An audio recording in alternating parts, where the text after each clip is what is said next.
Friends, ఈ వీడియోలో మన గుంటూరు నుంచి అనంతపూర్ వరకు ఉన్న నేషనల్ హైవే 544Dని డెవలప్ చేస్తున్నారు. ఈ హైవే గురించి డీటెయిల్స్ తెలుసుకోబోతున్నాం.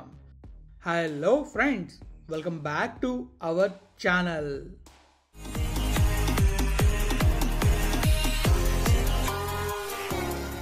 మొదటిగా ఇది ఒక గ్రీన్ఫీల్డ్ ప్రాజెక్ట్గానే మొదలైంది. అమరావతి నుంచి అనంతపురం వరకు స్పెషల్ ఎక్స్ప్రెస్ వేగా నిర్మించాలనే ఆలోచన వచ్చింది.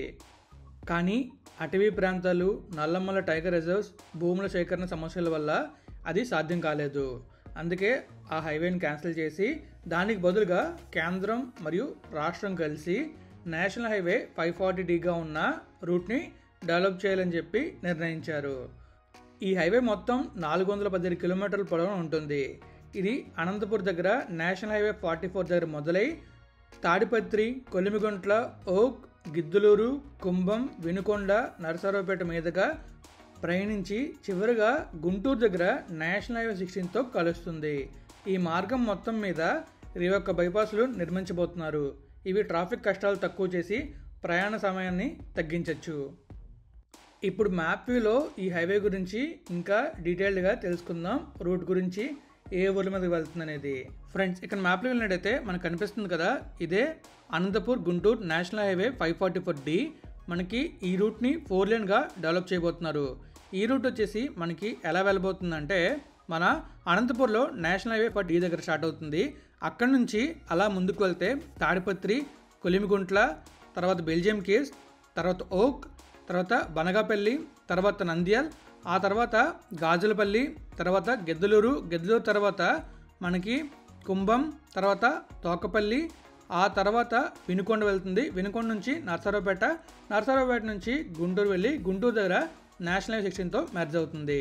సో ఈ హైవే ప్రస్తుతం సింగిల్ రోడ్ ఉంటుంది. ఈ సింగిల్ రోడ్ని 4 లేన్గా డెవలప్ చేయబోతున్నారు. యాక్చువల్గా అనంతపూర్ నుంచి అమరావతి వరకు ఒక ఎక్స్ప్రెస్ వే కన్స్ట్రక్ట్ చేద్దాం అనుకున్నారు. కానీ మీకు చెప్పే కదా, బడ్జెట్ ప్రాబ్లమ్స్, ఇంకా ల్యాండ్ అలొకేషన్, తర్వాత కొన్ని రిజర్వ్ ఫాల్స్ ఉండడం వల్ల ఈ హైవేని కన్స్ట్రక్ట్ చేయడం కుదరలేదు. అందుకే ఈ హైవేని డెవలప్ చేస్తున్నారు. ఇంకా మనం క్లియర్గా చూసినట్లయితే అనంతపూర్ దగ్గర నేషనల్ హైవే 44 ఉంది కదా, అక్కడ నుంచి ఈ హైవే స్టార్ట్ అవుతుంది. అక్కడ నుంచి అలా తాడిపత్రి నుంచి ఓక్, తర్వాత బనగాపల్లి నుంచి నంద్యాల వెళ్తుంది. నంద్యాల నుంచి ఇక్కడ చూస్తున్నారు కదా గిద్దలూరు నుంచి అలా కుంభం నుంచి మనకి వినుకొండ వెళ్తుంది. వినుకొండ నుంచి నరసరావుపేట నుంచి గుంటూరు. ఇందులో మొత్తం మనకి 21 బైపాస్ అయితే వస్తాయి. ఆ బైపాస్ డీటెయిల్స్ మనకి ఇంకా క్లియర్ అయితే లేదు ఎక్కడ వస్తాయని చెప్పేసి. సో ఆ డీటెయిల్స్ వచ్చిన తర్వాత మీకు ఇంకా డీటెయిల్గా బైపాస్లు ఎక్కడ వస్తాయనే విషయాలు కూడా క్లియర్గా మ్యాప్లో చూపిస్తాను. అండ్ ఈ హైవే కంప్లీట్ ఏంటంటే నెక్స్ట్ లెవెల్ ఉండబోతుంది. రాయలసీమకి, ఇటు కోస్తా ఆంధ్రకి కనెక్టివిటీ అనేది మనం చూసుకోవచ్చు. అమరావతిలో కూడా చాలా డెవలప్మెంట్స్ అవుతున్నాయి కదా. అండ్ గుంటూరు నుంచి అమరావతికి చాలా ఈజీ యాక్సెస్ ఉంటుంది. ఎందుకంటే నేషనల్ హైవే 16 మొత్తం 6 లేన్ ఉంటుంది. సో హ్యాపీగా గుంటూరు నుంచి కూడా మనం అయితే వెళ్ళొచ్చు. అండ్ అలానే ఇటు మచిలీపట్నం పోర్ట్ కూడా చాలా బాగా డెవలప్ చేస్తున్నారు. ఇది కూడా నేను మీకు క్లియర్గా చూపించాను. మన ఛానల్లో వీడియోస్ ఉంటే చూడొచ్చు. అండ్ అలానే మనకి విజయవాడ వెస్ట్ బైపాస్ కూడా కన్స్ట్రక్ట్ అవుతుంది. ఆ విషయాలు కూడా మీకు డీటెయిల్గా చెప్పాను. ఇంకా మన ఆంధ్రాలో పోర్ట్స్ కూడా చాలా బాగా డెవలప్ చేస్తున్నారు. సో ఆ విషయాలు మీరు చూడడం కూడా మన ఛానల్లో ఉంటాయి. సో ఇది మన Anantapur Guntur national highway 544D details map వ్యూలో. మరి ఇంకొన్ని విషయాలు తెలుసుకుందామా అలా విజువల్స్ చూసారు కదా రూట్ మ్యాప్. సో ఈ రూట్లోనే ఈ హైవే అయితే వెళ్తుంది. ఈ హైవే మొత్తం 4 లేన్గా మారబోతుంది. కొన్ని చోట్ల ఇప్పటికే పనులు మొదలయ్యాయి.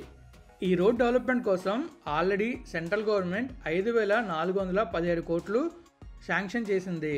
ప్రాజెక్ట్ పూర్తయ్యాక ప్రయాణ సమయం దాదాపుగా 2 గంటల వరకు తగ్గిపోతుందని అంచనా వేస్తున్నారు. ఈ హైవే డెవలప్ అవడం వల్ల రాయలసీమ మరియు కోస్తా మధ్య ట్రాన్స్పోర్ట్ వేగంగా జరుగుతుంది. బిజినెస్, ఇండస్ట్రీస్ డెవలప్మెంట్ అవ్వడానికి ఇది పెద్ద బూస్ట్ అవ్వబోతుంది. అలాగే గ్రామీణ ప్రాంతాల ప్రజలకు కూడా మంచి రహదారి సౌకర్యం లభిస్తుంది. ఇలాంటి ప్రాజెక్ట్స్ రాష్ట్ర అభివృద్ధికి ఎంతగానో అవసరం. మీరు ఎక్కడ నివసిస్తున్నా ఈ హైవే మీ జీవనశైలిలో మార్పులు తీసుకురావచ్చు. సో ఈ హైవే గురించి నాకు తెలిసిన విషయాలు మీతో షేర్ చేసుకున్నాను. సో మీకు కూడా ఏమైనా తెలిస్తే కామెంట్ రూపంలో తెలియజేయండి. ఈ వీడియో మీకు నచ్చినట్లయితే లైక్ చేయండి, షేర్ చేయండి. మరిన్ని వీడియోల కోసం సబ్స్క్రైబ్ చేసి నోటిఫికేషన్ బార్ని ఆన్లో పెట్టుకోండి. నేనైతే ఈ వీడియోని ఇక్కడ జాయిన్ చేస్తున్నా.